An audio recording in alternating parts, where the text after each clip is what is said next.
मध्य प्रदेश में राजनीतिक नियुक्तियों का सावन आने वाला है। सरकार बनाने के बाद जो नेता सत्ता पाने से छूट जाते हैं या सत्ता से थोड़े दूर हो जाते हैं, उनको प्रदेश के निगम मंडलों में अध्यक्ष और सदस्य बनाकर नवाजा जाता है। मोहन सरकार बनने के 1.5 साल बाद अब वो मौका आने को है जब प्रदेश के निगम मंडलों में नियुक्तियों की सोची जा रही है, विचार किया जा रहा है। सरकार और संगठन में इस मसले पर गहरी बातचीत हो चुकी है। कुछ नेताओं के नाम तय हो गए हैं तो कुछ के नामों पर आने वाले दिनों में विचार होगा। कौन कौन नेता है निगम मंडलों के अध्यक्षों की दौड़ में, सब कुछ देखिए हमारी इस रिपोर्ट में। नरोत्तम मिश्रा मध्य प्रदेश के पूर्व गृह मंत्री, रामनिवास रावत मध्य प्रदेश के पूर्व वन मंत्री, ये कुछ ऐसे नेता हैं जो ना तो अब मंत्री हैं और ना ही विधायक हैं। ऐसे नेताओं को सरकार के कामकाज में एडजस्ट करने के लिए जल्द ही पार्टी 40 से ज्यादा निगम मंडलों में नियुक्ति करने वाली है। पिछले 1.5 साल से इन निगम मंडलों में 40 से ज्यादा पद खाली पड़े हैं, लेकिन 1.5 साल का ये इंतजार अब खत्म होने वाला है। लिस्ट तैयार है, नाम फाइनल हो चुके हैं, दिल्ली से हरी झंडी भी मिल चुकी है, अब बस ऐलान होना बाकी है। इस लिस्ट में सबसे पहला नाम प्रदेश के पूर्व गृह मंत्री नरोत्तम मिश्रा का है। नरोत्तम मिश्रा अपना चुनाव हार गए थे, जिसके बाद पार्टी उन्हें निगम मंडलों में किसी बड़े पद पर बैठा सकती है। दूसरा नाम पूर्व वन मंत्री और कांग्रेस से बीजेपी में आए रामनिवास रावत का है। रावत भी उपचुनाव हारे हैं, जिसके बाद उनके पास ना तो संगठन में कोई बड़ा पद है और ना ही सरकार में। तीसरा नाम अरविंद भदौरिया का है, जो कि शिवराज सरकार में सहकारिता विभाग के मंत्री थे, लेकिन फिलहाल उनके पास भी न पद है और ना ही सरकार में कोई हिस्सेदारी। चौथा नाम उमाशंकर गुप्ता का है, जो कि प्रदेश के पूर्व गृह मंत्री रहे हैं, लेकिन फिलहाल सत्ता से दूर है। इसके अलावा एक नाम कमल पटेल का भी है, जो हरदा के पूर्व विधायक है और प्रदेश के कृषि मंत्री भी रह चुके हैं। ऐसे कुछ बड़े नामों के अलावा भी संगठन में कई ऐसे लोग हैं जिन्हें बीजेपी निगम मंडल के जरिए सरकार में लाना चाहती है।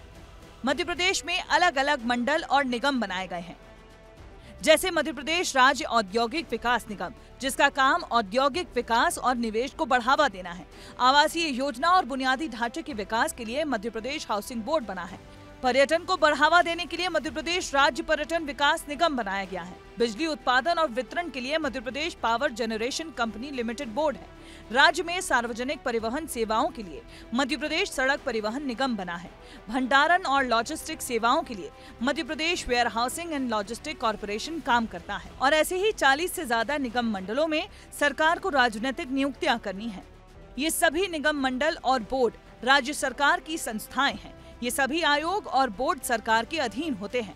आप तो ये तय मान के चलिए कि जिस तरह की परिस्थितियां राष्ट्रीय राजनीति की चल रही हैं, उपराष्ट्रपति का मसला हो, चाहे बीजेपी के राष्ट्रीय अध्यक्ष का मसला हो, या फिर प्रदेश की कार्यकारिणी का, मेरा अपना व्यक्तिगत मानना है या अनुभव ये कहता है कि पहले बनेगी प्रदेश की कार्यकारिणी, जो है पूरी नहीं हुई, तो जिलों की भी पूरी नहीं हुई है, और प्रदेश की जब पूरी हो जाएगी उसके बाद में या तो इक्का दुक्का, जैसे रामकृष्ण कुसमारिया, मौसम बिसेन का आ गया, ऐसे इक्का दुक्का जारी होंगे। सूची हमें तब आएगी जब बीजेपी कार्यकारिणी गठित हो जाएगी, उसके बाद ही। बीजेपी के कुछ बड़े नेताओं को विधानसभा चुनाव में हार मिली थी।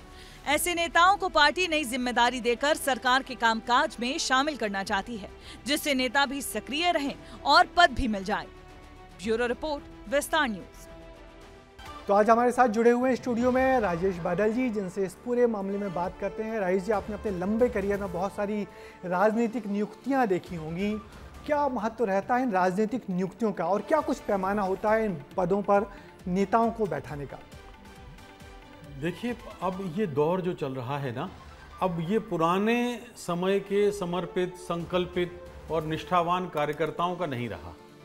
और अब ये है कि अगर आप अपने कार्यकर्ताओं को राजनीतिक फ़ायदा नहीं दे सकते, उनको आर्थिक रूप से मजबूत नहीं कर सकते, तो फिर वो कार्यकर्ता भी आपसे छिटकने लगते हैं।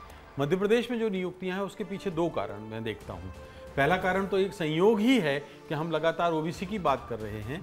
ओबीसी आयोग के अध्यक्ष रामकृष्ण कुसमारिया जी हैं और आने वाले दिनों में लगभग 45 निगमों मंडलों की नियुक्ति होनी है, जो मोहन यादव जी ने नियुक्तियां कुछ समय लोकसभा चुनाव के पहले समाप्त कर दी थी।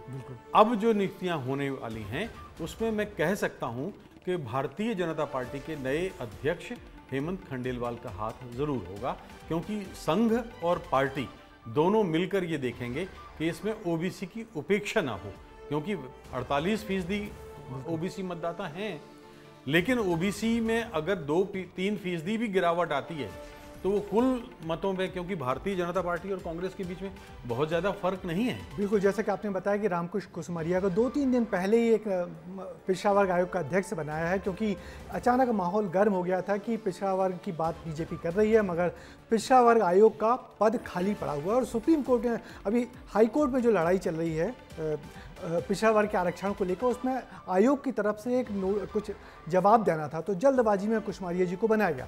मगर मैं आपसे ये जानना चाह रहा हूँ, क्या ये नियुक्तियाँ हमेशा पार्टी के लिए फायदे का सौदा होती हैं या कई बार इसमें बड़ी अप्रिय स्थिति का सामना भी करना पड़ता है?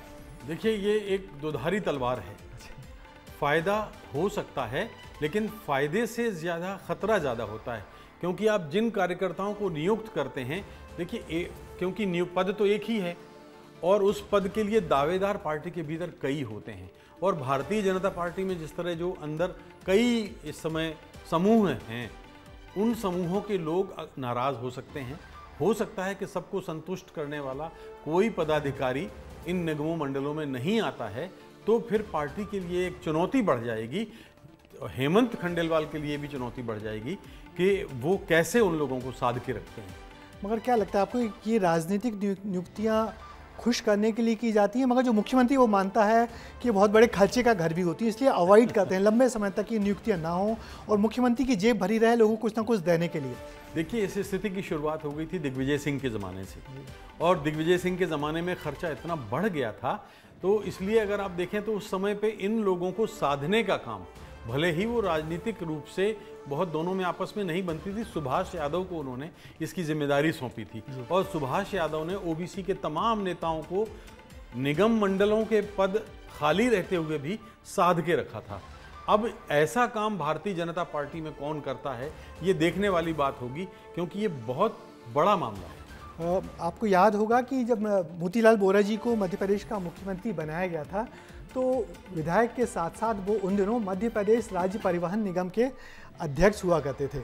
और जब उनको ले जाया गया था जो राजीव गांधी से मिलवाने, तो उन्होंने रास्ते पर अजय सिंह राहुल से कहा था कि यार मुझे कुछ राज्य मंत्री बनवा दीजिए तो बहुत अच्छा रहेगा। मगर जब वो राहुल गांधी के राजीव गांधी के सामने पहुंचे थे, तो उन्होंने कहा ओके यू गो। तो वो समझे नहीं कि यू गो का मतलब क्या होता है। फिर अर्जुन सिंह ने कहा कि अब तुमसे मुख्यमंत्री बनने को कहा गया है। ये थोड़ा सा इसमें बीच में एक और लाभ वोरा जी ने उठाया था या था उनको, अर्जुन सिंह ने उनको हायर एजुकेशन मिनिस्टर भी बनाया था। अच्छा। तो हायर एजुकेशन मिनिस्टर जब बनाया तो तब वो यूं देखा जाए तो पॉलिटिकली बहुत लो प्रोफाइल में वोरा जी रहते थे, उनको बहुत ज़्यादा मतलब नहीं होता था, वो बहुत एम्बिशियस थे भी नहीं, वाकई नहीं थे। हाँ। लेकिन जैसे ही वो अर्जुन सिंह को जब पंजाब का राज्यपाल बनाकर, यानी विधायक दल ने बहुमत से अर्जुन सिंह को मुख्यमंत्री चुन लिया, नेता चुन लिया, संसद विधायक दल का नेता चुन लिया, और वो जा रहे थे दिल्ली कि अब वो मंत्रियों की सूची एक बार एक तरह से हाई कमान से ओके करा लें, और वहां जाके उनको पता लगता है कि वो पंजाब के राज्यपाल बनाए जा रहे हैं। तो ये एक और मुझे याद पड़ता है बाबूलाल गौर जब यहाँ मुख्यमंत्री बने थे, तो उन्होंने अपनी बहू कृष्णा गौर को मध्य प्रदेश टूरिज्म कॉरपोरेशन का चेयरमैन बना दिया था, जिस पर बड़ा विवाद भी हुआ था। तो ये पॉलिटिकल नियुक्तियां तो लोगों को खुश करने के लिए की जाती हैं, मगर और होती रहेंगी, आने वाले दिनों में लगातार होंगी। मगर आप हमारे साथ जुड़े, बादल जी आपका बहुत बहुत शुक्रिया हमारे साथ बात करने के लिए।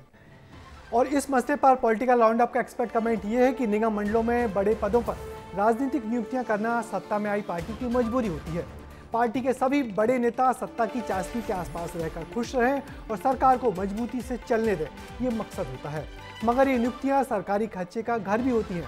अध्यक्ष को और उनके सदस्यों को बंगला, गाड़ी पर बहुत पैसा खर्च होता है, इसलिए भी अनेक मुख्यमंत्री नियुक्तियों को लंबे समय तक टालते रहते हैं। मगर जब मजबूरी हो जाती है तो फिर ये नियुक्तियां मुख्यमंत्री को पार्टी संगठन के साथ मिलकर करनी ही पड़ती हैं, जैसे कि अब आने वाले दिनों में हमारे मध्य प्रदेश में भी होगा।